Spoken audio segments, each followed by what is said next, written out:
আচ্ছা ভাই, আপনি জাতীয় নির্বাচনে কাকে ভোট দিবেন? এবার নতুন প্রজন্মের প্রথম ভোট দাঁড়িপাল্লার পক্ষেই হোক। আপনি আগামী জাতীয় নির্বাচনে কাকে ভোট দিবেন? এবং চাঁদাবাজ দুর্নীতিবাজ দোনোটারই তো দেখা হলো। সৎ এবং যোগ্য প্রতীকে ভোট হোক, দাঁড়িপাল্লার পক্ষে হোক। আচ্ছা, আপনি আগামী জাতীয় নির্বাচনে কাকে ভোট দিতে চান? সব দলকে তো মোটামুটি দেখা হলো। তো এবার না হয় ন্যায় এবং ইনসাফের প্রতীক দাঁড়িপাল্লার পক্ষে ভোট হোক।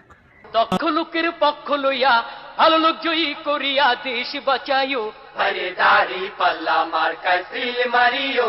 আচ্ছা ভাই, আপনি জাতীয় নির্বাচনে কাকে ভোট দিবেন? এবার নতুন প্রজন্মের প্রথম ভোট দাঁড়িপাল্লার পক্ষেই হোক। আপনি আগামী জাতীয় নির্বাচনে কাকে ভোট দিবেন? এবং চাঁদাবাজ দুর্নীতিবাজ দোনোটারই তো দেখা হলো। সৎ এবং যোগ্য প্রতীকে ভোট হোক, দাঁড়িপাল্লার পক্ষে হোক। আচ্ছা, আপনি আগামী জাতীয় নির্বাচনে কাকে ভোট দিতে চান? সব দলকে তো মোটামুটি দেখা হলো। তো এবার না হয় ন্যায় এবং ইনসাফের প্রতীক দাঁড়িপাল্লার পক্ষে ভোট হোক।